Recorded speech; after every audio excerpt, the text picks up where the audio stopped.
प्रिय दर्शक बंधु नमस्कार।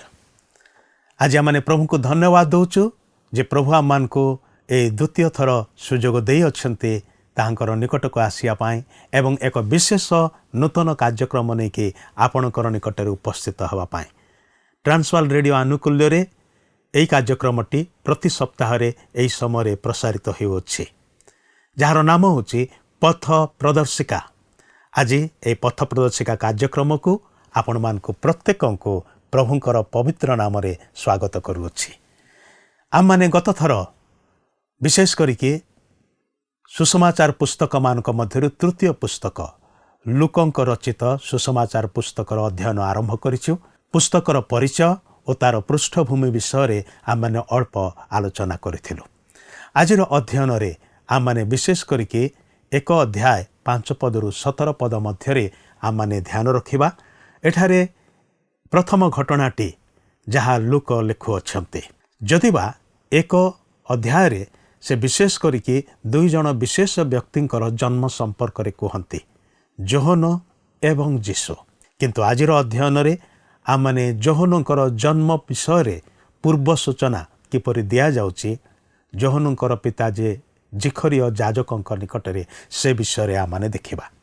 घटनाटी ए प्रकार जिखरिय जे कि जड़े जाजक थिले आ जाजक मानकर कार्य थिला मंदिर मध्य जाइकी धूप जळेबा बा मंदिरर सेवारे निजको नियोजित करिबा। आ जेहेतु अनेक गुड़ा जाजक थिले सेतिपाई से मानकु धारा अनुसार पाळी अनुसार काम करिबा को पडुथिला। जिखरियंकर जेतले पाळी पड़िला से मंदिरर पवित्र स्थान को गले धूप जळेबार निमंते। आ से समय हठात घरटी आलोकित हला एवं स्वर्गीय दूतंकर उपस्थिति से जानी पारिले। आ स्वर्गरु दूत आसी तांको कहिले तुमर प्रार्थना सुना जाइछि, तुमे एवं तुमर स्त्री जो माने ए पर्यंत बंध्या अछ, मात्र आशीर्वादर खबर होछि, शुभ खबर होछि, तुमे गोटे पुत्र संतान जात करिबो। जिखरिय ओ एलिजाबेथ से माने ईश्वर परायण लोक थिले। जे प्रकार कहली से जड़े जाजक थिले एवं तांको स्त्री मध्य जड़े जाजकंकर झियो थिले। से माने ईश्वर को भय करुथिले। संतान नथिबारु लोक माने भाबुथिले जे ईश्वरंकर अनुग्रह तांको प्रति नाही। जदिओ से माने संतान ही नथिले तथापि ईश्वरंक विरुद्ध रे केबे निंदा कथा कहि नथिले, ईश्वरंक प्रति अभिमान करि नथिले किंबा ईश्वरंकर प्रति अभियोग कर नथिले। से माने ईश्वर दत्त सेवा कार्य विश्वस्त थिले। मंदिर रे सेवा करिबा समय स्वर्गरु गाब्रिएल दूत आसिकी जो संवाद तांको देले से संवाद शुणिकी से भाविले मु कौन स्वप्न देखुची ना कौन। से केबे से प्रकार संवाद पाइबा पाई आशा कर नथिले, किंतु ईश्वरंकर परिकल्पना भिन्न थिला। ईश्वर परित्राणर योजना मध्यरे जिखरिय और तांको परिवार को विशेष करी से परिवार रे जन्म नौथिबा पुत्र को से सामिल करिसंती। जो पुत्रटी जन्म नेबे से मसीहंकर निमंते पथ प्रस्तुतकारी भावरे से व्यवहार हेबे। एई समस्त विषय आम माने आजिर अध्ययन रे अध्ययन करिया पाई जाउछु। तेबे प्रिय माने आजिर अध्ययन रे लागि रुहंतु एवं ए विषय को विशद भावरे आम माने एकत्र आलोचना करिबा।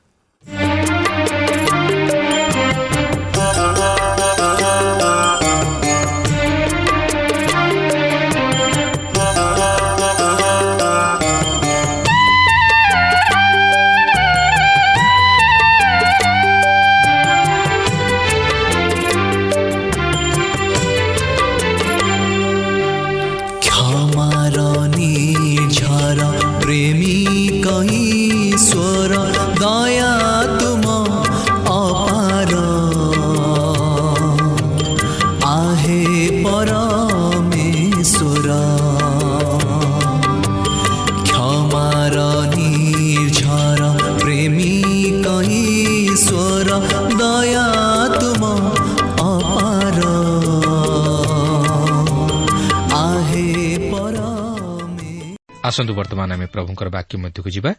आज आम लूक लिखित सुसमाचार प्रथम पर्वर 5 पदरू आरंभ कर 17 पद पर्यंत अध्ययन करने निमंते जावा।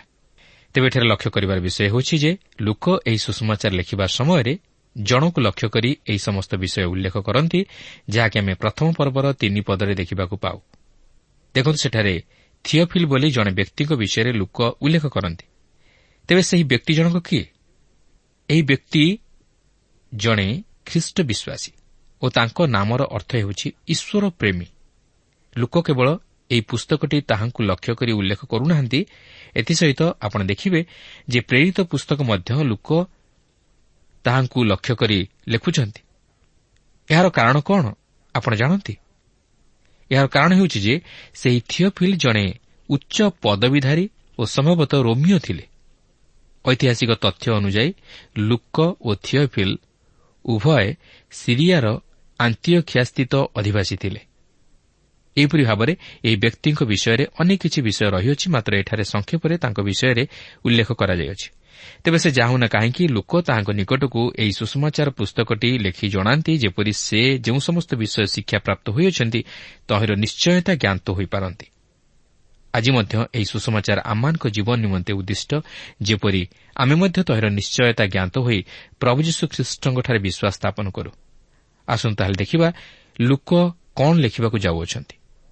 ଦେଖନ୍ତୁ, ପ୍ରଥମ ପର୍ବର 5 ପଦରେ ଲୁକ ଏହିପରି ଉଲ୍ଲେଖ କରନ୍ତି, ଜିହୁଦା ଦେଶର ରାଜା ହେରୋଦଙ୍କ ସମୟରେ ଅବିୟଙ୍କ ଦଳର ଜିଖରିୟ ନାମକ ଜଣେ ଯାଜକ ଥିଲେ।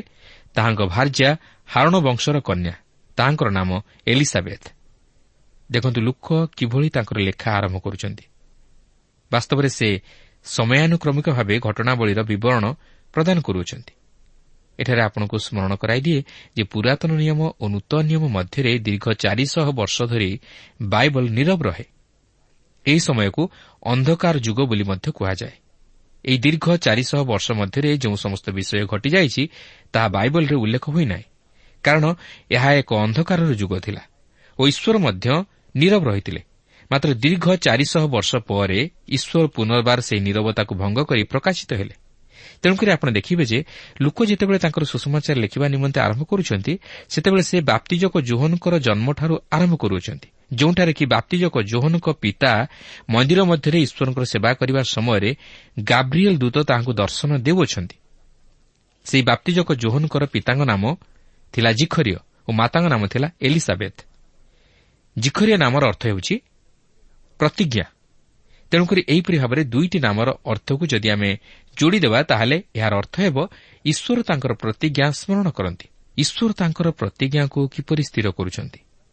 ଏହି ପ୍ରତିଜ୍ଞା ପୁରାତନ ନିୟମରେ ସେ ଦାଉଦଙ୍କ ନିକଟରେ କରିଥିଲେ, ଯାହାକି ତାଙ୍କର ବଂଶ ମଧ୍ୟରୁ ଜଣେ ଅନନ୍ତକାଳ ପର୍ଯ୍ୟନ୍ତ ରାଜତ୍ୱ କରିବେ। ତେବେ ସେହି ବ୍ୟକ୍ତି କିଏ ଜାଣିପାରୁଛନ୍ତି? ସେହି ବ୍ୟକ୍ତି ହେଉଛନ୍ତି ଯୀଶୁଖ୍ରୀଷ୍ଟ, ଯିଏକି ଦାଉଦଙ୍କ ବଂଶରେ ଜନ୍ମଗ୍ରହଣ କଲେ। ତେଣୁ ଆପଣ ଦେଖନ୍ତୁ, ଈଶ୍ୱର ତାଙ୍କର ପ୍ରତିଜ୍ଞାକୁ ସ୍ମରଣ କରୁଅଛନ୍ତି ଓ ଦୀର୍ଘ 400 ବର୍ଷର ନୀରବତାକୁ ଭଙ୍ଗ କରି ମନୁଷ୍ୟମାନଙ୍କ ନିକଟରେ ଆପଣାକୁ ପ୍ରକାଶ କରୁଅଛନ୍ତି। କିନ୍ତୁ ଏଠାରେ ଲକ୍ଷ୍ୟ କରିବାର ବିଷୟ ହେଉଛି ଯେ ଲୁକ ଏତେ ଚମତ୍କାର ଭାବେ ସମୟାନୁକ୍ରମିକ ଭାବେ ଘଟଣାଗୁଡ଼ିକୁ ଉପସ୍ଥାପିତ କରିଛନ୍ତି ଯେ ଏଠାରେ ଆମେ ପୁରାତନ ନିୟମ ଓ ନୂତନ ନିୟମ ମଧ୍ୟରେ ଏକ ସମନ୍ୱୟ ସ୍ଥାପିତ ହେବାର ଲକ୍ଷ୍ୟ କରୁଅଛୁ।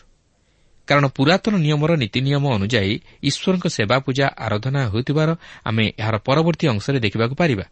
ଲୁକ ତାଙ୍କର ସୁସମାଚାର ବାପ୍ତିଜକ ଯୋହନଙ୍କର ପିତା ଜିଖରିୟଙ୍କଠାରୁ ଆରମ୍ଭ କରିବାର ଉଦ୍ଦେଶ୍ୟ ହେଉଛି ଯେ ସେ ପୁରାତନ ଓ ନୂତନ ନିୟମ ମଧ୍ୟରେ ଏକ ସମନ୍ୱୟ ସ୍ଥାପନ କରିବାକୁ ଚାହାନ୍ତି। କାରଣ ଜିଖରିୟ ସେହି ସମୟରେ ମଧ୍ୟ ଯାଜକତ୍ୱ କାର୍ଯ୍ୟ ସମ୍ପାଦନ କରୁଥିଲେ ଓ ତାହାଙ୍କ ଭାର୍ଯ୍ୟା ମଧ୍ୟ ହାରଣ ବଂଶର କନ୍ୟା ଥିଲେ। ଏଥିସହିତ ଯେଉଁ ବାପ୍ତିଜକ ଯୋହନଙ୍କ ଜନ୍ମ ବିଷୟ ନେଇ ଲୋକ ଉଲ୍ଲେଖ କରିଅଛନ୍ତି, ସେ ମଧ୍ୟ ଶେଷ ଭବିଷ୍ୟତ ବକ୍ତା ଥିଲେ, ଯିଏକି ମସିହ ଅର୍ଥାତ୍ ଉଦ୍ଧାରକର୍ତ୍ତା ପ୍ରଭୁ ଯୀଶୁଖ୍ରୀଷ୍ଟଙ୍କ ବିଷୟରେ ଭାବବାଣୀ ପ୍ରକାଶ କରିଥିଲେ। ତେଣୁକରି ଆପଣ ଦେଖିବାକୁ ପାରିବେ ଯେ ଈଶ୍ୱର ପୁରାତନ ନିୟମରେ ଯାହା ପ୍ରତିଜ୍ଞା କରିଥିଲେ ତାହାକୁ ସେ ସ୍ମରଣ କରି ନୂତନ ନିୟମରେ ତାହା ସାଧନ କଲେ। ତେଣୁ ପୁରାତନ ନିୟମ ଓ ନୂତନ ନିୟମ ଯୀଶୁଖ୍ରୀଷ୍ଟଙ୍କୁ ହିଁ ପ୍ରକାଶ କରନ୍ତି। ପୁରାତନ ନିୟମରେ ଆମେ ଦେଖୁ ଯେ ମସିହ ଆଗମନ କରିବେ ବୋଲି ଭାବବାଣୀ ହୋଇଥିଲା, ମାତ୍ର ନୂତନ ନିୟମରେ ପ୍ରଭୁ ଯୀଶୁଖ୍ରୀଷ୍ଟଙ୍କ ଆଗମନରେ ତାହା ସଫଳ ହେଲା। ବାସ୍ତବରେ ଲୁକ ଅତି ଚମତ୍କାର ଭାବେ ତାହା ପ୍ରକାଶ କରନ୍ତି, କାରଣ ତାହା ହିଁ ଥିଲା ଲୋକଙ୍କର ଉଦ୍ଦେଶ୍ୟ ଯେ ସେ କିପରି ଯୀଶୁଖ୍ରୀଷ୍ଟଙ୍କୁ ବାସ୍ତବ ଭାବରେ ଉପସ୍ଥାପିତ କରିପାରିବେ, ଯଦ୍ୱାରା ଲୋକମାନେ ବାସ୍ତବରେ ଖ୍ରୀଷ୍ଟଙ୍କୁ ଚିହ୍ନି ତାହାଙ୍କୁ ଉଦ୍ଧାରକର୍ତ୍ତା ରୂପେ ଗ୍ରହଣ କରିପାରିବେ।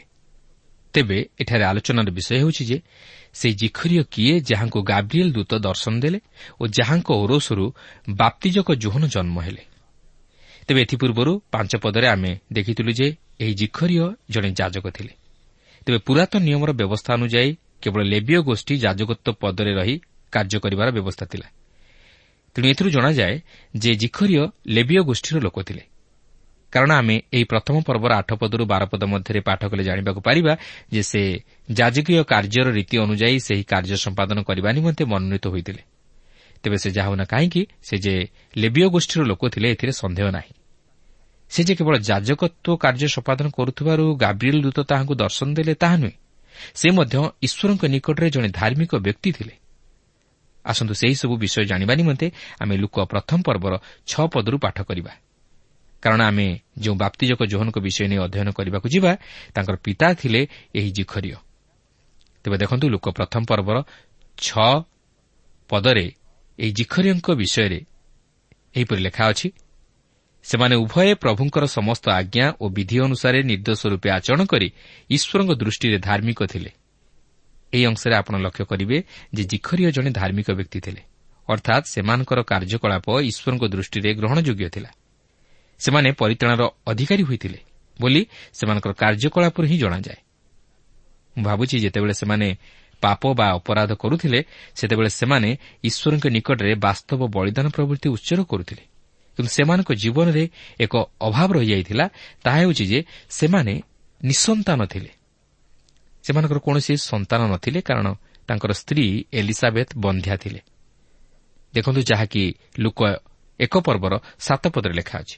କିନ୍ତୁ ସେମାନଙ୍କର ସନ୍ତାନ ନ ଥିଲା, କାରଣ ଏଲିସାବେଥ ବନ୍ଧ୍ୟା ଥିଲେ, ପୁଣି ଉଭୟଙ୍କ ବୟସ ଅଧିକ ହୋଇଯାଇଥିଲା। ଲକ୍ଷ୍ୟ କରିବେ ଏପର୍ଯ୍ୟନ୍ତ ସେମାନଙ୍କର କୌଣସି ସନ୍ତାନ ସନ୍ତତି ନାହାନ୍ତି, କାରଣ ତାଙ୍କର ସ୍ତ୍ରୀ ଏଲିସାବେଥ ବନ୍ଧ୍ୟା ଥିଲେ ଓ ଉଭୟଙ୍କ ବୟସ ମଧ୍ୟ ଅଧିକ ହୋଇଯାଇଥିଲା।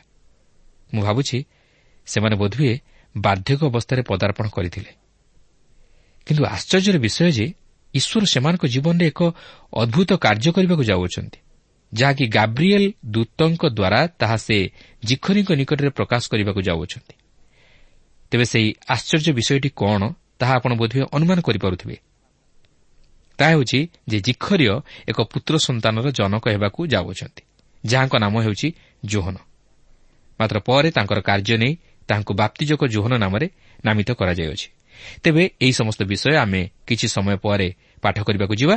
କିନ୍ତୁ ଏଠାରେ ଲକ୍ଷ୍ୟ କରିବାର ବିଷୟ ହେଉଛି ଯେ ଜିଖରିୟ ଜଣେ ଧାର୍ମିକ ବ୍ୟକ୍ତି ଥିବାରୁ ସେ ଈଶ୍ୱରଙ୍କ ଦୂତଙ୍କର ଦର୍ଶନ ପାଉଛନ୍ତି ଓ ଈଶ୍ୱର ତାଙ୍କ ଜୀବନରେ ଏକ ଆଶ୍ଚର୍ଯ୍ୟ ତଥା ଅଦ୍ଭୁତ କାର୍ଯ୍ୟ ସାଧନ କରିବାକୁ ଯାଉଅଛନ୍ତି। ପ୍ରକୃତରେ ଚିନ୍ତା କଲେ ଏହା ଏକ ଆଶ୍ଚର୍ଯ୍ୟର ବିଷୟ ପରି ଲାଗେ। ଜଣେ ମନୁଷ୍ୟ ଈଶ୍ୱରଙ୍କ ଦୂତଙ୍କର ଦର୍ଶନ ପାଇବା ଓ ବାର୍ଦ୍ଧକ୍ୟ ଅବସ୍ଥାରେ ତଥା ସ୍ତ୍ରୀ ବନ୍ଧ୍ୟା ଥିବା ଅବସ୍ଥାରେ ପୁତ୍ର ସନ୍ତାନର ଅଧିକାରୀ ହେବା ଏତେ ସହଜ ବିଷୟ ନୁହେଁ। ମାତ୍ର ଈଶ୍ୱର ତାହା ସମ୍ଭବରେ ପରିଣତ କଲେ, ଯେହେତୁ ଜିଖରିୟ ଜଣେ ଧାର୍ମିକ ବ୍ୟକ୍ତି ଥିଲେ। କାରଣ ସେମାନେ ଉଭୟ ପ୍ରଭୁଙ୍କର ସମସ୍ତ ଆଜ୍ଞା ଓ ବିଧି ଅନୁସାରେ ନିର୍ଦ୍ଦୋଷ ରୂପେ ଆଚରଣ କରି ଈଶ୍ୱରଙ୍କ ଦୃଷ୍ଟିରେ ଧାର୍ମିକ ଜୀବନଯାପନ କରୁଥିଲେ। ଆପଣ ଦେଖିପାରୁଥିବେ ସେମାନେ ଉଭୟ ଧାର୍ମିକ ଥିଲେ। ବାସ୍ତବରେ ଯେଉଁମାନେ ଈଶ୍ୱରଙ୍କ ଦୃଷ୍ଟିରେ ଧାର୍ମିକ ଜୀବନଯାପନ କରନ୍ତି, ଈଶ୍ୱର ସେମାନଙ୍କ ଜୀବନରେ ଅନେକ ଅଦ୍ଭୁତ କାର୍ଯ୍ୟମାନ ସାଧନ କରନ୍ତି, ଯାହା ମନୁଷ୍ୟ ଦୃଷ୍ଟିରେ ଅସମ୍ଭବ ତାହାକୁ ସେ ସମ୍ଭବ କରନ୍ତି, ଯାହାକି ଆମେ ଜିଖରିୟଙ୍କ ଜୀବନରେ ଦେଖିବାକୁ ପାଉ। ସେ ଯେ କେବଳ ଧାର୍ମିକ ଜୀବନଯାପନ କରୁଥିଲେ ତାହା ନୁହେଁ, ମାତ୍ର ସେ ଈଶ୍ୱରଙ୍କ ସେବା ନିମନ୍ତେ ନିଜକୁ ମଧ୍ୟ ଉତ୍ସର୍ଗ କରିଥିଲେ। ଦେଖନ୍ତୁ ଲୁକ ପ୍ରଥମ ପର୍ବର 8 ପଦରୁ 10 ପଦ ମଧ୍ୟରେ ଏହିପରି ଲେଖା ଅଛି, ସେ ଆପଣା ଦଳର ପାଳି ଅନୁସାରେ ଈଶ୍ୱରଙ୍କ ଛାମୁରେ ଯାଜକ କାର୍ଯ୍ୟ କରୁଥିବା ସମୟରେ ଯାଜକୀୟ କାର୍ଯ୍ୟର ରୀତି ଅନୁଯାୟୀ ଗୁଲିବାଣ୍ଟ ଦ୍ୱାରା ତାହାଙ୍କୁ ପ୍ରଭୁଙ୍କ ମନ୍ଦିରରେ ପ୍ରବେଶ କରି ଧୂପ ଦେବାକୁ ପଡ଼ିଲା। ଆଉ ଧୂପ ଦେବା ସମୟରେ ସମସ୍ତ ଜନତା ବାହାରେ ପ୍ରାର୍ଥନା କରୁଥିଲେ। ଏଠାରେ ଆମେ ତାଙ୍କର ସେବା କାର୍ଯ୍ୟ ବିଷୟ ନେଇ ଉଲ୍ଲେଖ ହୋଇଥିବାର ଲକ୍ଷ୍ୟ କରୁଅଛୁ। ସେ ଈଶ୍ୱରଙ୍କ ସେବା କାର୍ଯ୍ୟ ନିମନ୍ତେ ନିଜକୁ ନିୟୋଜିତ କରିଥିଲେ। ଆଉ ଏହା ନିଶ୍ଚିତ ଯେ ସେ ବିଶ୍ୱସ୍ତ ଭାବରେ ସେହି କାର୍ଯ୍ୟ ସମ୍ପାଦନ କରୁଥିଲେ ଓ ତହିଁରେ ପବିତ୍ରତା ରକ୍ଷା କରୁଥିଲେ। କାରଣ ଈଶ୍ୱରଙ୍କ ମନ୍ଦିର ମଧ୍ୟରେ ପ୍ରବେଶ କରି ଧୂପ ଜଳାଇବା ସମସ୍ତଙ୍କୁ ଅନୁମତି ମିଳୁନଥିଲା। କେବଳ ଯାଜକମାନଙ୍କୁ ଅନୁମତି ଦିଆଯାଉଥିଲା ଓ ସେହି ଯାଜକମାନଙ୍କ ମଧ୍ୟରେ ଜିଖରିୟଙ୍କ ଜୀବନ ଏକ ସ୍ୱତନ୍ତ୍ର ଥିଲା, ଯଦ୍ୱାରା ସେ ଈଶ୍ୱରଙ୍କ ଦୂତଙ୍କର ଦର୍ଶନ ପାଇଲେ ଓ ଈଶ୍ୱର ସେମାନଙ୍କର ବାର୍ଦ୍ଧକ୍ୟ ଅବସ୍ଥାରେ ଓ ତାଙ୍କ ସ୍ତ୍ରୀଙ୍କର ବନ୍ଧ୍ୟା ଅବସ୍ଥାରେ ମଧ୍ୟ ସେମାନଙ୍କ କୋଳରେ ଏକ ପୁତ୍ର ସନ୍ତାନ ଦେଲେ। ଯେଉଁ ପୁତ୍ର ସନ୍ତାନ କି ଈଶ୍ୱରଙ୍କ ଭାବବାଣୀ ଅନୁଯାୟୀ ଜନ୍ମଗ୍ରହଣ କରି ପ୍ରଭୁ ଯୀଶୁଙ୍କର ନିମନ୍ତେ ପଥ ପରିଷ୍କାର କଲେ ଓ ପ୍ରଭୁ ଯୀଶୁଙ୍କୁ ଜଗତ ନିକଟରେ ଉଦ୍ଧାରକର୍ତ୍ତା ରୂପେ ପ୍ରକାଶ କଲେ। ଦେଖନ୍ତୁ ସେହି ପ୍ରଥମ ପର୍ବର 11 ଓ 12 ପଦରେ ଏହିପରି ଲେଖା ଅଛି, ସେତେବେଳେ ପ୍ରଭୁଙ୍କର ଜଣେ ଦୂତ ଧୂପବେଦୀର ଦକ୍ଷିଣ ପାର୍ଶ୍ୱରେ ଦଣ୍ଡାୟମାନ ହୋଇ ତାହାଙ୍କୁ ଦର୍ଶନ ଦେଲେ। ଜିଖରିୟ ତାହାଙ୍କୁ ଦେଖି ଉଦ୍ବିଗ୍ନ ଓ ଭୟଗ୍ରସ୍ତ ହେଲେ। ଦେଖନ୍ତୁ, ଜିଖରିୟ ଯେତେବେଳେ ମନ୍ଦିର ମଧ୍ୟରେ ପ୍ରବେଶ କରି ଧୂପ ଦେଉଛନ୍ତି, ସେତିକିବେଳେ ଦୂତ ତାହାଙ୍କୁ ଦର୍ଶନ ଦେଉଛନ୍ତି, ମାତ୍ର ଜିଖରିୟ ତାହାଙ୍କୁ ଦେଖି ଉଦ୍ବିଗ୍ନ ଓ ଭୟଗ୍ରସ୍ତ ହୋଇଯାଉଛନ୍ତି। ଚିନ୍ତା କରନ୍ତୁ, ଯଦି ଆପଣ ସେହିପରି ପରିସ୍ଥିତିରେ ଥାନ୍ତେ, ତାହେଲେ ଆପଣ କ'ଣ କରିଥାନ୍ତେ?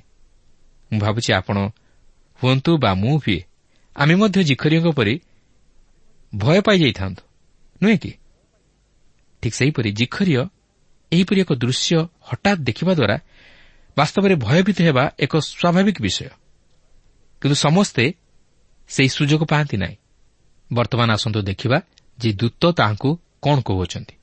ଦେଖନ୍ତୁ, ପ୍ରଥମ ପର୍ବର 13 ପଦରେ ଲେଖା ଅଛି, କିନ୍ତୁ ଦୂତ ତାହାଙ୍କୁ କହିଲେ, ଜିଖରିୟ, ଭୟ କର ନାହିଁ, କାରଣ ତୁମ୍ଭର ନିବେଦନ ଶୁଣାଯାଇଅଛି। ଆଉ ତୁମର ଭାର୍ଯ୍ୟା ଏଲିସାବେଥ ତୁମ ନିମନ୍ତେ ଗୋଟିଏ ପୁତ୍ର ପ୍ରସବ କରିବେ, ପୁଣି ତୁମ୍ଭେ ତାହାର ନାମ ଯୋହନ ଦେବ। ଯଦି ଆପଣ ଭଲ ଭାବରେ ଏ ବିଷୟକୁ ଚିନ୍ତା କରିବେ, ତାହେଲେ ଜାଣିପାରିବେ ଯେ ଜିଖରିୟ ଓ ତାଙ୍କର ସ୍ତ୍ରୀ ଗୋଟିଏ ପୁତ୍ର ସନ୍ତାନ ନିମନ୍ତେ ଧୈର୍ଯ୍ୟର ସହିତ ପ୍ରାର୍ଥନା କରିଆସୁଥିଲେ। କାରଣ ଆପଣ ଦେଖନ୍ତୁ ଯେ ଦୂତ କହୁଅଛନ୍ତି, ତୁମ୍ଭର ନିବେଦନ ଶୁଣାଯାଇଅଛି। ତେଣୁ ଏଥିରୁ ଜଣାଯାଏ ଯେ ସେମାନେ ଉଭୟ ଏକ ସନ୍ତାନ ପାଇବା ନିମନ୍ତେ ପ୍ରାର୍ଥନା କରୁଥିଲେ। ଦେଖନ୍ତୁ, ସେମାନଙ୍କର କେତେ ଦୂର ବିଶ୍ୱାସ ଥିଲା। ଆଜି ଆପଣ ଓ ମୁଁ ଯଦି ହୋଇଥାନ୍ତୁ, ତାହେଲେ ଆମେ ସେତେ ଦୂର ବିଶ୍ୱାସରେ ସ୍ଥିର ରହିପାରିନଥାନ୍ତୁ। ଦେଖନ୍ତୁ, ସେମାନଙ୍କର ବୟସ ଗତ ହୋଇଯାଇଥିଲା ଓ ଏଲିସାବେଥ ମଧ୍ୟ ବନ୍ଧ୍ୟା ଥିଲେ। ତଥାପି ସେମାନେ ପ୍ରାର୍ଥନାର ସହିତ ଅପେକ୍ଷା କରିଥିଲେ ଯେପରି ଏକ ସନ୍ତାନ ଲାଭ କରନ୍ତି। କିନ୍ତୁ ଆଜି କ'ଣ ଆମେ ସେହିପରି ପ୍ରାର୍ଥନାର ସହିତ ବିଶ୍ୱାସରେ ସ୍ଥିର ରହିପାରୁଛୁ କି? ଆମମାନଙ୍କର କ'ଣ ପ୍ରାର୍ଥନାଶୀଳ ଜୀବନ ଅଛି କି? ଆମେ କ'ଣ ଈଶ୍ୱରଙ୍କ ଉପରେ ନିର୍ଭର କରି ବିଶ୍ୱାସରେ ସ୍ଥିର ଅଛୁ କି? କିନ୍ତୁ ଦେଖନ୍ତୁ ସେମାନଙ୍କର ବିଶ୍ୱାସ। କିନ୍ତୁ ପ୍ରିୟ ବନ୍ଧୁ, ମୁଁ ଆପଣଙ୍କୁ କହି ରଖେ ଯେ ଆପଣ ଯଦି ବାସ୍ତବରେ ଈଶ୍ୱରଙ୍କ ଉପରେ ନିର୍ଭର କରି ତାଙ୍କ ନିକଟରେ ପ୍ରାର୍ଥନାର ସହ ଲାଗି ରୁହନ୍ତି, ତାହେଲେ ଆପଣ ନିଶ୍ଚୟ ତାଙ୍କଠାରୁ ଉତ୍ତର ପାଇବେ। ଯଦି ଆପଣଙ୍କର ନିବେଦନ ବାସ୍ତବ ସତ୍ୟ ଓ ଜୀବନ୍ତ ଈଶ୍ୱରଙ୍କ ନିକଟରେ ହୋଇଥାଏ ଓ ଈଶ୍ୱରଙ୍କର ଇଚ୍ଛା ଅନୁମୋଦିତ ହୋଇଥାଏ। କିନ୍ତୁ ଏହି ପ୍ରାର୍ଥନା କରିବାର ଏକ ସ୍ୱତନ୍ତ୍ର ପ୍ରଣାଳୀ ଅଛି, ଯାହାକି ଯୀଶୁ ନିଜେ କହନ୍ତି। ଦେଖନ୍ତୁ, ଯୋହନ 15 ପର୍ବର 16 ପଦରେ ଲେଖା ଅଛି, ସେଥିରେ ତୁମ୍ଭେମାନେ ମୋ ନାମରେ ପିତାଙ୍କୁ ଯାହା କିଛି ମାଗିବ, ସେ ତାହା ତୁମମାନଙ୍କୁ ଦେବେ। ତେଣୁ ଆମମାନଙ୍କର ପ୍ରାର୍ଥନା ପ୍ରଭୁ ଯୀଶୁଖ୍ରୀଷ୍ଟଙ୍କ ନାମରେ ପିତା ଈଶ୍ୱରଙ୍କ ନିକଟରେ ଉତ୍ସର୍ଗ ହେବାକୁ ଅଛି। ଅର୍ଥାତ୍ ଆମେ ପିତା ଈଶ୍ୱରଙ୍କ ନିକଟରେ ଯେଉଁସବୁ ବିଷୟ ନେଇ ପ୍ରାର୍ଥନା କରୁ, ତାହା ଯୀଶୁଖ୍ରୀଷ୍ଟଙ୍କ ନାମରେ ଉତ୍ସର୍ଗ ହେବାକୁ ଅଛି। ତେବେ ଯାଇ ଆମେ ଆମର ପ୍ରାର୍ଥନାର ଉତ୍ତର ପାଇପାରିବା। କାରଣ ପ୍ରଭୁ ଯୀଶୁଖ୍ରୀଷ୍ଟଙ୍କ ମାଧ୍ୟମରେ ଆମେ ଆମ ପ୍ରାର୍ଥନାର ଉତ୍ତର ଈଶ୍ୱରଙ୍କଠାରୁ ପାଇଥାଉ। କାରଣ ଯୀଶୁଖ୍ରୀଷ୍ଟଙ୍କ ଦେଇ ନ ଗଲେ ଆମେ କେବେ ହେଲେ ଈଶ୍ୱରଙ୍କ ନିକଟରେ ପହଞ୍ଚିପାରିବା ନାହିଁ, କି ଆମେ କେବେ ହେଲେ ପିତା ଈଶ୍ୱରଙ୍କ ନିକଟରେ ଗୃହୀତ ହୋଇପାରିବା ନାହିଁ। ତେବେ ଏଠାରେ ଲକ୍ଷ୍ୟ କରିବାର ବିଷୟ ହେଉଛି ଯେ ଜିଖରିୟ ଦୀର୍ଘ ଦିନ ଧରି ବିଶ୍ୱାସର ସହିତ ପ୍ରାର୍ଥନା କରିବା ପରେ ତହିଁର ଉତ୍ତର ପାଉଛନ୍ତି। ଦେଖନ୍ତୁ, ଦୂତ ଆଉ କ'ଣ କହୁଅଛନ୍ତି। ଏହି ପ୍ରଥମ ପର୍ବର 14 ଓ 15 ପଦରେ ଏହିପରି ଲେଖା ଅଛି, ସେ ତୁମ୍ଭର ଆନନ୍ଦ ଓ ଉଲ୍ଲାସର କାରଣ ହେବ। ପୁଣି ଅନେକେ ତାହାର ଜନ୍ମରେ ଆନନ୍ଦ କରିବେ, ଯେଣୁ ସେ ପ୍ରଭୁଙ୍କ ଛାମୁରେ ମହାନ ହେବ। ସେ ଦ୍ରାକ୍ଷାରସ କି ସୁରା କେବେ ହିଁ ପାନ କରିବ ନାହିଁ, ପୁଣି ମାତାର ଉଦରରୁ ସୁଦ୍ଧା ପବିତ୍ର ଆତ୍ମାରେ ପୂର୍ଣ୍ଣ ହେବ। ଏହି ଅଂଶରେ ଆପଣ ଏକ ନାସରୀୟ ବ୍ରତ ପାଳନର ବିଷୟକୁ ଲକ୍ଷ୍ୟ କରିପାରୁଥିବେ। କାରଣ ନାସରୀୟ ବ୍ରତର ଏହିପରି ଏକ ବିଷୟ ଥିଲା ଯେ ସେ ସୁରାପାନ କିମ୍ବା ଦ୍ରାକ୍ଷାରସ ପାନ କେବେ ହିଁ କରିବ ନାହିଁ, ମାତ୍ର ଈଶ୍ୱରଙ୍କ ନିମନ୍ତେ ସମ୍ପୂର୍ଣ୍ଣ ପୃଥକ ରହି ଈଶ୍ୱରଙ୍କ ସହିତ ଆନନ୍ଦ କରିବ ଓ ଈଶ୍ୱରଙ୍କ ସହଭାଗିତାରେ ଜୀବନ କାଟିବ। ଏହା ଈଶ୍ୱରଙ୍କ ଉଦ୍ଦେଶ୍ୟରେ ଏକ ପବିତ୍ର ତଥା ପୃଥକୀକୃତ ଜୀବନକୁ ଦର୍ଶାଏ। କିନ୍ତୁ ଏହି ସମସ୍ତ ଦ୍ରାକ୍ଷାରସ ତଥା ସୁରାପାନ ଈଶ୍ୱର ପସନ୍ଦ କରନ୍ତି ନାହିଁ। ବିଶେଷତଃ ଯେଉଁମାନେ ଈଶ୍ୱରଙ୍କ ସେବକ ପଦରେ ନିଯୁକ୍ତ, ସେମାନେ ଏହିସବୁରୁ ନିଜକୁ ପୃଥକ ରଖିବା ଆବଶ୍ୟକ। ସେଥିପାଇଁ ପ୍ରେରିତ ପାଉଲ ଏଫେସୀୟ 5 ପର୍ବର 18 ପଦରେ ଏହିପରି ଉଲ୍ଲେଖ କରନ୍ତି, ଆଉ ଦ୍ରାକ୍ଷାରସରେ ମତ ନ ହୁଅ, ସେଥିରୁ ତ ଅତ୍ୟାଚାର ଜନ୍ମେ, ମାତ୍ର ଆତ୍ମାରେ ପୂର୍ଣ୍ଣ ହୋଇ ଗୀତ, ସ୍ତୋତ୍ର ଓ ଆଧ୍ୟାତ୍ମିକ ସଂକୀର୍ତ୍ତନ ଦ୍ୱାରା ପରସ୍ପରକୁ ଉତ୍ସାହ ଦିଅ। ପ୍ରିୟ ବନ୍ଧୁ, ଆଜି ଆପଣ କାହା ସହିତ ଆନନ୍ଦ କରନ୍ତି ଓ ଆପଣ କେଉଁ ବିଷୟରୁ ଆନନ୍ଦ ପାଆନ୍ତି? କ'ଣ ସୁରାରୁ ନା ଈଶ୍ୱରଙ୍କର ସହଭାଗିତାରୁ? ଈଶ୍ୱରଙ୍କ ସହିତ ରହି ଆନନ୍ଦ କରନ୍ତି ନା ସୁରାରେ ମତ ହୋଇ ଆନନ୍ଦ କରନ୍ତି?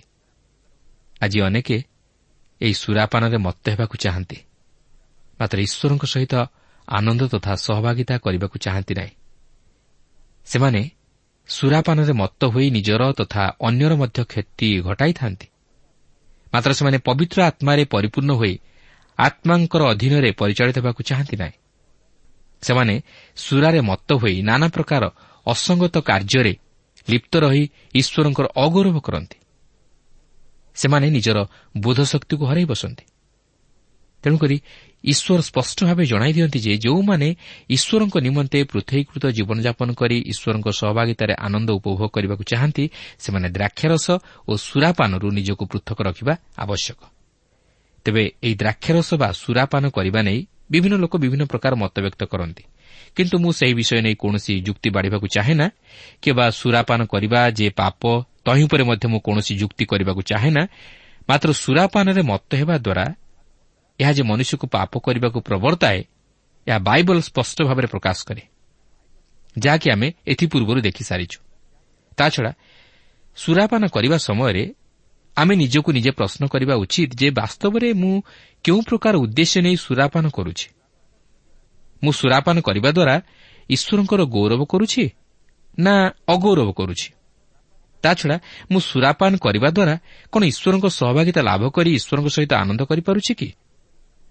ଯଦି ସୁରାପାନ କରିବା ଦ୍ୱାରା ଆପଣ ଈଶ୍ୱରଙ୍କର ଗୌରବ କରିପାରୁଛନ୍ତି, ତାହେଲେ ମୋର କହିବାର କିଛି ନାହିଁ।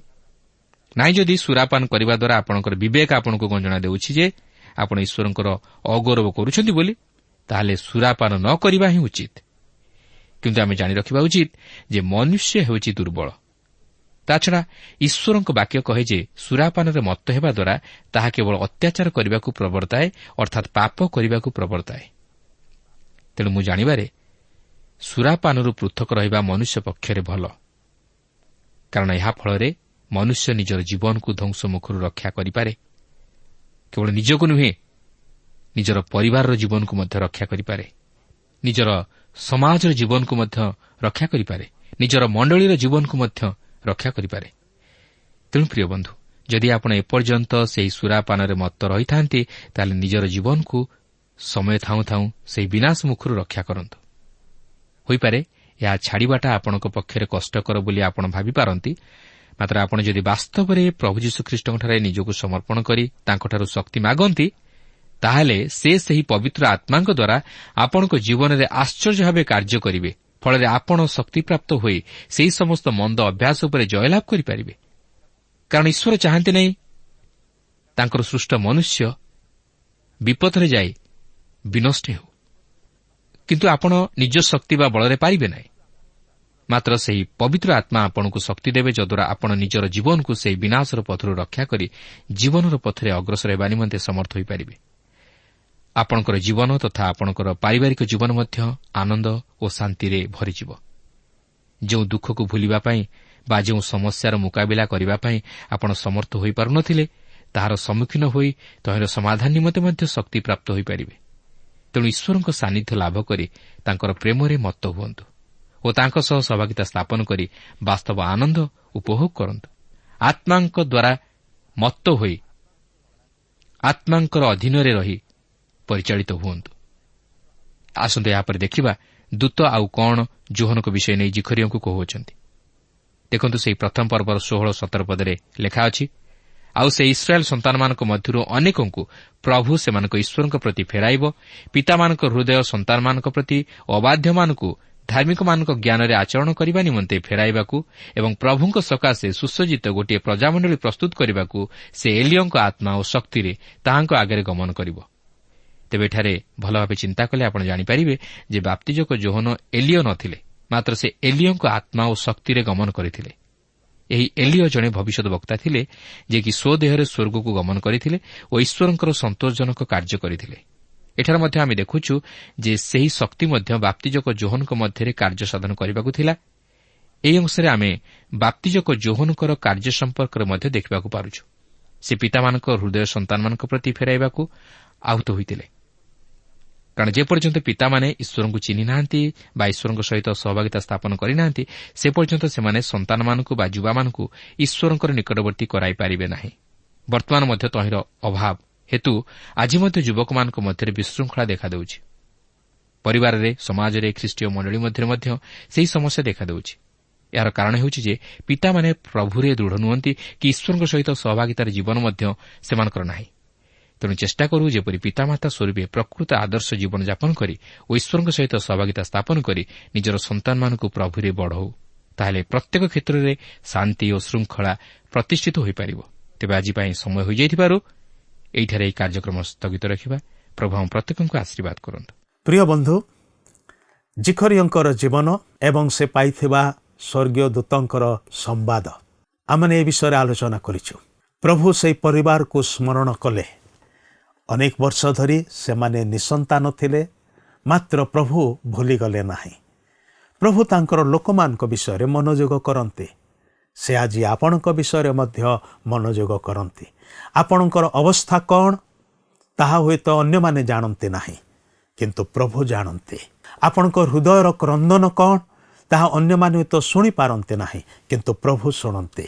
ଆଉ ଯଥା ସମୟରେ ସେ ତାଙ୍କର ସଂକଳ୍ପ, ତାଙ୍କର ପରିକଳ୍ପନା ଯାହା ଆପଣଙ୍କ ପାଇଁ, ମୋ ପାଇଁ, ପ୍ରତ୍ୟେକଙ୍କ ପାଇଁ ଉପକାରଜନକ ଅଟେ, ହିତକାରୀ ଅଟେ, ତାହା ସେ ନିଶ୍ଚୟ ସାଧନ କରନ୍ତି। ସେହି ପ୍ରଭୁଙ୍କଠାରେ ଆସୁ ଆମେ ପ୍ରାର୍ଥନା କରିବା। କିନ୍ତୁ ତା ପୂର୍ବରୁ ଟିଭି ସ୍କ୍ରିନ୍ରେ ଯେଉଁ ଠିକଣାଟି ଏବଂ ଫୋନ୍ ନମ୍ବରଟି ଦିଆଯାଉଛି, ସେହି ଠିକଣାରେ ଆମମାନଙ୍କ ସହିତ ଯୋଗାଯୋଗ କରିବା ପାଇଁ ଭୁଲିବେ ନାହିଁ।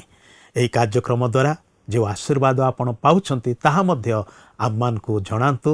ଆମେ ଆପଣଙ୍କ ସକାଶେ ଈଶ୍ୱରଙ୍କର ଧନ୍ୟବାଦ କରିବୁ। ଯଦି କିଛି ପ୍ରାର୍ଥନାର ଅନୁରୋଧ ଥାଏ ତାହା ମଧ୍ୟ ଜଣାଇବାକୁ ଭୁଲିବେ ନାହିଁ। ଆମେ ଆପଣଙ୍କ ପାଇଁ ନିଶ୍ଚୟ ପ୍ରାର୍ଥନା କରିବା। ଆଉ ଏହି କାର୍ଯ୍ୟକ୍ରମଟି ଯଦି ଆପଣଙ୍କ ହୃଦୟକୁ ଛୁଇଁଛେ ତାହେଲେ ମିସ୍ କଲ୍ କରିବା ପାଇଁ ଭୁଲିବେ ନାହିଁ। ଆସନ୍ତୁ ପ୍ରାର୍ଥନା କରିବା। ପ୍ରିୟ ପ୍ରଭୁ, ନୀରବରେ ଉତ୍ସର୍ଗିତ ପ୍ରାର୍ଥନାକୁ ମଧ୍ୟ ତୁମେ ଶୁଣିଥାଅ। ଜିଖରିୟ ଆଉ ତାଙ୍କର ସ୍ତ୍ରୀ ଏଲିସାବେଥ, ସେମାନେ କେତେ ଥର ହୁଏତ ପ୍ରାର୍ଥନା କରିଥିବେ, କେତେ ଅଶ୍ରୁପାତ ସହିତ ପ୍ରାର୍ଥନା କରିଥିବେ। ହୁଏତ ସେମାନଙ୍କର ପ୍ରାର୍ଥନା ବିଷୟରେ ଅନ୍ୟମାନେ ଜାଣିନଥିବେ, ମାତ୍ର ସ୍ୱର୍ଗର ପରମେଶ୍ୱର ତୁମେ ସ୍ୱର୍ଗରୁ ଥାଇ ସେମାନଙ୍କର ହୃଦୟର ବେଦନାକୁ ଜାଣିଲ, ସେମାନଙ୍କର ଆଖିର ଲୁହକୁ ଦେଖିଲ ଏବଂ ତୁମେ ସେମାନଙ୍କର ନିମନ୍ତେ ସ୍ୱର୍ଗରୁ ଦୂତଙ୍କୁ ପ୍ରେରଣ କରି ଏହି ଶୁଭ ସମ୍ବାଦ ସେମାନଙ୍କୁ ଶୁଣେଇଲ। ଆଜି ତୁମେ ସେହି ପରମେଶ୍ୱର, ଆମମାନଙ୍କର ଅବସ୍ଥା ବିଷୟରେ ପରିଚିତ ଅଟ, ଜାଣୁଛ, ଦେଖୁଛ, ବୁଝିପାରୁଛ ପ୍ରଭୁ। ଆଉ ତୁମେ ହିଁ ସାହାଯ୍ୟକାରୀ ପରମେଶ୍ୱର ଅଟ। ସେଥିପାଇଁ ଧନ୍ୟବାଦ କରୁଛୁ। ଦର୍ଶକ ବନ୍ଧୁମାନଙ୍କ ମଧ୍ୟରୁ ଯେଉଁମାନେ ଏହି ପ୍ରକାର କୌଣସି ପ୍ରକାର ଅସୁବିଧା ମଧ୍ୟରେ ଅଛନ୍ତି, ଅସୁସ୍ଥତା ମଧ୍ୟରେ ଅଛନ୍ତି, ସମସ୍ୟା ମଧ୍ୟରେ ଅଛନ୍ତି, ପ୍ରଭୁ ତୁମେ ସ୍ୱର୍ଗରୁ ହାତ ବଢ଼େ ତୁମର ବାକ୍ୟ ଦ୍ୱାରା ସେମାନଙ୍କୁ ସୁସ୍ଥ କର, ସେମାନଙ୍କର ସମସ୍ୟାରୁ ଉଦ୍ଧାର କର, ସେମାନଙ୍କୁ ତୁମର ଶାନ୍ତି, ଶକ୍ତି, ଅନୁଗ୍ରହ ପ୍ରଦାନ କର। ପ୍ରାର୍ଥନା ଶୁଣିଲ, ଧନ୍ୟବାଦ ଦେଇ ଏହି ସାମାନ୍ୟ ପ୍ରାର୍ଥନା ପ୍ରଭୁ ଯୀଶୁ ଖ୍ରୀଷ୍ଟଙ୍କ ନାମରେ ଉତ୍ସର୍ଗ କରୁଅଛୁ। ଆମେନ୍। ବହୁତ ବହୁତ ଧନ୍ୟବାଦ ଆଜିର କାର୍ଯ୍ୟକ୍ରମରେ ଯୋଗ ଦେଇଥିବାରୁ, ବାଇବଲ ଅଧ୍ୟୟନରେ ସାମିଲ ହୋଇଥିବାରୁ। ପ୍ରଭୁ ଆପଣଙ୍କୁ ଆଶୀର୍ବାଦ କରନ୍ତୁ। ପ୍ରିୟ ବନ୍ଧୁ, ଆଶା କରୁ ଆପଣଙ୍କୁ ଆମ ପଥ ପ୍ରଦର୍ଶିକା କାର୍ଯ୍ୟକ୍ରମ ନିଶ୍ଚୟ ଭଲ ଲାଗିଥିବ। ଯଦି ଭଲ ଲାଗିଛି ତାହେଲେ ଆମକୁ 044490812996 ନମ୍ବରରେ ନିଶ୍ଚୟ ଗୋଟିଏ ମିସ୍ଡ କଲ୍ ଦେବେ। ଆପଣଙ୍କ ମିସ୍ଡ କଲ୍ ଆମ ନିମନ୍ତେ ଅତି ବହୁମୂଲ୍ୟ। ମୁଁ ଆନନ୍ଦର ସହ ଜଣାଉଛି ଯେ ପ୍ରତ୍ୟେକ ମିସ୍ଡ କଲ୍ ଦାତାଙ୍କ ମଧ୍ୟରୁ ସପ୍ତାହ ଶେଷରେ ଯିଏ ଅଧିକ ମିସ୍ଡ କଲ୍ ଦେଇଥିବେ ତାଙ୍କୁ ମନୋନୀତ କରାଯିବ ଓ ପୁରସ୍କୃତ କରାଯିବ। ସେହି ଦର୍ଶକ ବନ୍ଧୁଙ୍କ ନାମ ଓ ଫଟୋ ଆମ କାର୍ଯ୍ୟକ୍ରମ ଶେଷରେ ଦେଖାଯିବ। ପ୍ରାର୍ଥନା ଓ ଅଧିକ ଜାଣିବା ନିମନ୍ତେ ଫୋନରେ ଆମ ସହ ଯୋଗାଯୋଗ କରିପାରିବେ। ଆମ ଟେଲିଫୋନ ନମ୍ବର ହେଲା 9777221415। ଆପଣ ଇମେଲରେ ମଧ୍ୟ ଆମ ସହିତ ଯୋଗାଯୋଗ କରିପାରିବେ। ଆମ ଇମେଲ ଠିକଣାଟି ହେଲା oriattv@radio882.com। ଆଉ ଆମ ଠିକଣା ଟିଭି ସ୍କ୍ରିନରେ ଦିଆଯାଇଅଛି। ଧନ୍ୟବାଦ। ଭଲରେ ରୁହନ୍ତୁ, ସୁସ୍ଥ ରୁହନ୍ତୁ।